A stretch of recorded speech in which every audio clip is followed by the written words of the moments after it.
Hi everyone, I am Lynn, and today we're going to talk about balloons, UFOs, and train derailments. So if you're curious what is going on in this world, like a lot of us are, please stay tight. Here we go.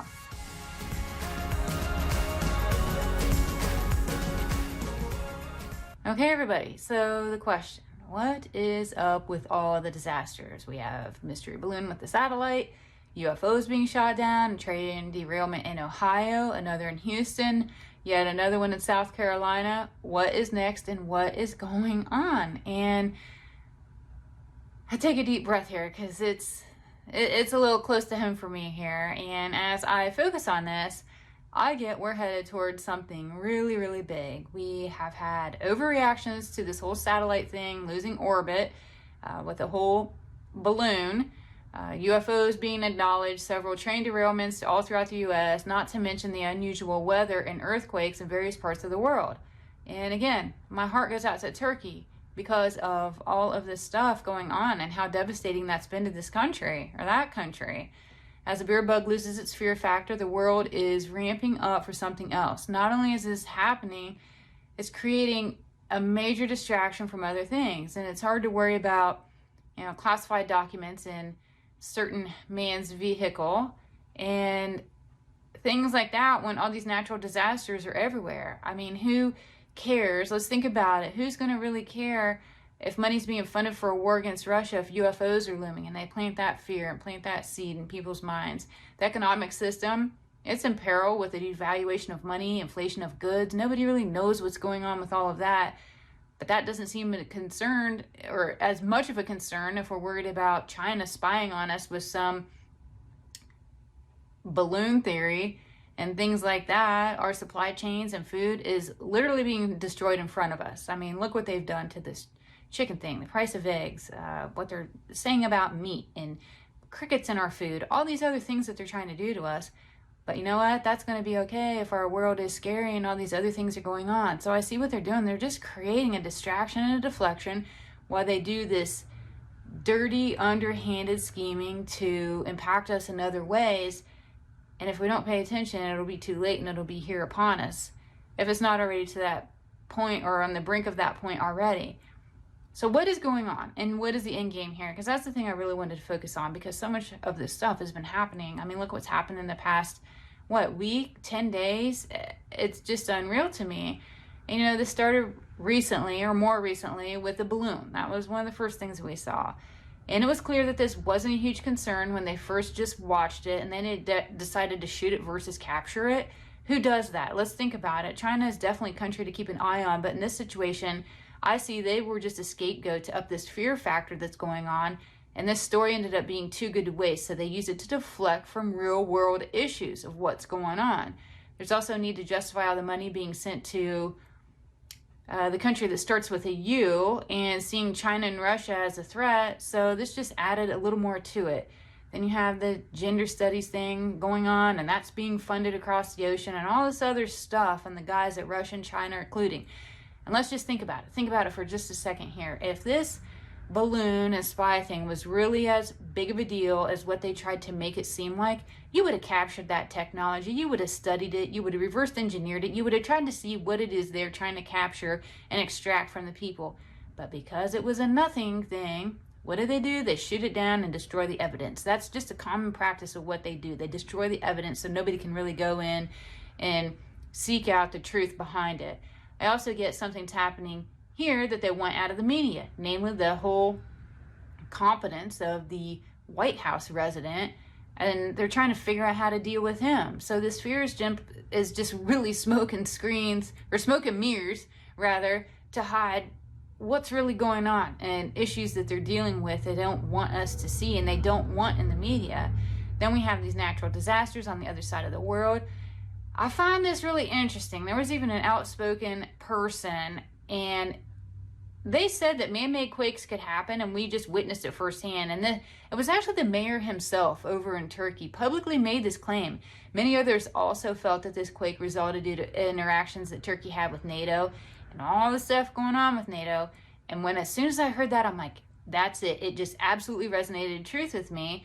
And I see us having much more of this type of weather manipulation in our future, because what they did to Turkey, that was just a warning. And I see a whole lot more of that coming. They're either going to fear people into doing what they want, or they're going to be punished. And I see it going both ways, and we're going to see both in the media. Probably not the outspoken media. You have to do your research to figure out the real truth here, but nonetheless, that's what's going to happen. Then we start to see these train derailments. So what's going on with that? We have Ohio, we have Houston, we have South Carolina, just to mention a few. And they were absolutely horrible. And the one in Ohio was especially horrendous. Very poisonous, cancer-causing toxins on that train, and they dealt with it in the most absurd way. They blew up in the cars filled with the chemicals. They filled a big, huge trough, essentially, with all this toxic chemicals, and purposely did what they said was a controlled burn to dispose of the toxic material. The result of this was a huge release of toxic plumes into the sky. Looked like a bomb went off there. They did an evacuation right before all this was happening, or during the process of it. But then they said it was safe. It's okay. Go back home. But just wipe off all your hard surfaces, as if that is going to be enough. I mean, people are getting rashes. Animals are dying. People are smelling it, tasting it, even up to like 15 miles away. And that's just who's actually able to detect it. What's out there that you can't detect? That's even the bigger question here. And, you know, they're on top of it, they're censoring the reporting and highly monitoring what's released, because it's like there's this huge cover-up. And I fully expect cancer clusters to form in this area. They were more worried about reopening the railway and doing all that than disposing of this in a more responsible, slow, controlled, sensible way.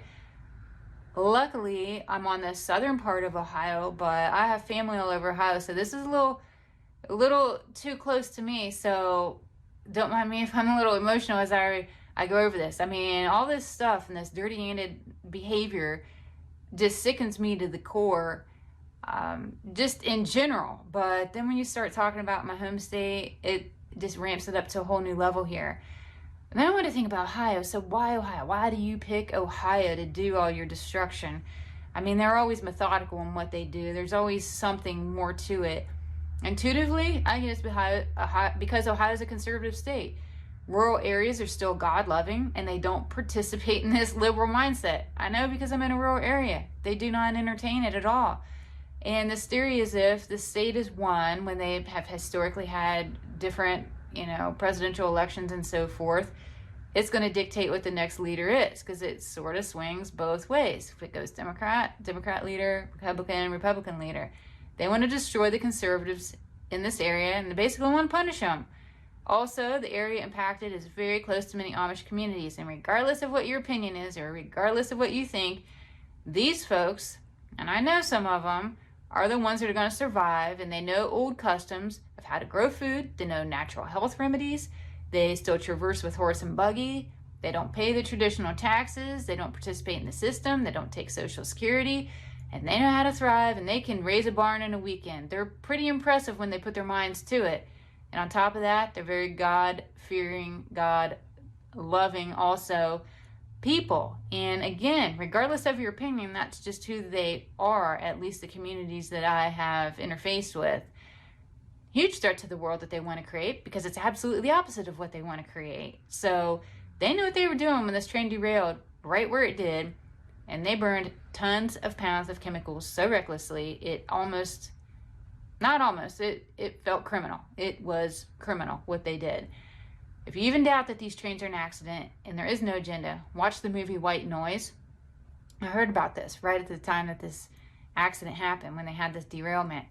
It is the exact plot of what happened in Ohio. And the movie was made last year in 2022.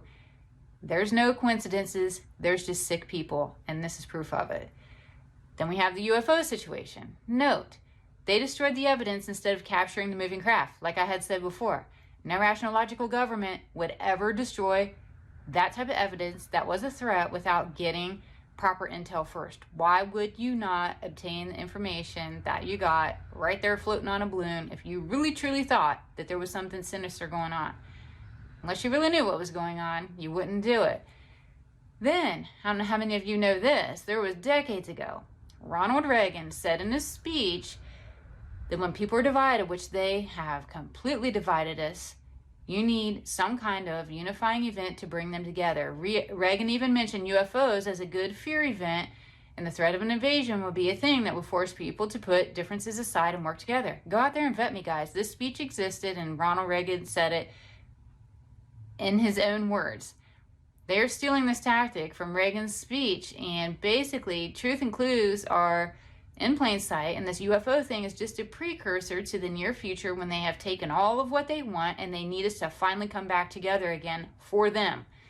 Once they get the society destroyed to where we aren't a threat, we're doing what we want. We're eating what they want. We're doing what they want. We're falling into the agenda. They got their population control. They got people compliant. They got all this stuff that they want.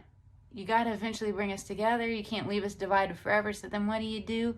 You manufacture a UFO alien invasion and get people all to rally on the same side. So I fully expect a fake invasion in our midst here to provoke more fear and the need for government protection. Honestly, I give it about 3 years max. I think they're going to get what they want, and then they need something to get us back together so we quit our infighting, keep us divided and weak, take and squeeze everything out that you can, and then you want to bring everything back together because that's how people are their strongest. Do not fall for it, and don't live in fear. Yes, UFOs exist. I fully believe that. I have seen it, felt it, all of those kind of things, but if anything, they're here to save us, not hurt us, and that's the thing they truly want to prevent, because the reptilian societies want to control it all, and this is all just a big thing of manufactured whatever for its effect. And that is what I got on this reading. I have tons of links on my blog itself that go and dig a little deeper into different things that I had mentioned on here, and by all means go research Ronald Reagan's speech. You'll find it quite interesting. It will very much be a truth in plain sight aha moment for you, especially when you see all these things in the sky that are suddenly being brought into the media for attention. So I will leave you with that. I realize it was a little bit longer of a post than normal, but again, a lot of emotion tied to this and so forth. So thanks so much for listening. Please share and like my work. Check me out at my blog. Again, I'm Lynn with Psychic Focus at psychicfocus.blogspot.com. I'll see you in my next video. Thank you. Bye.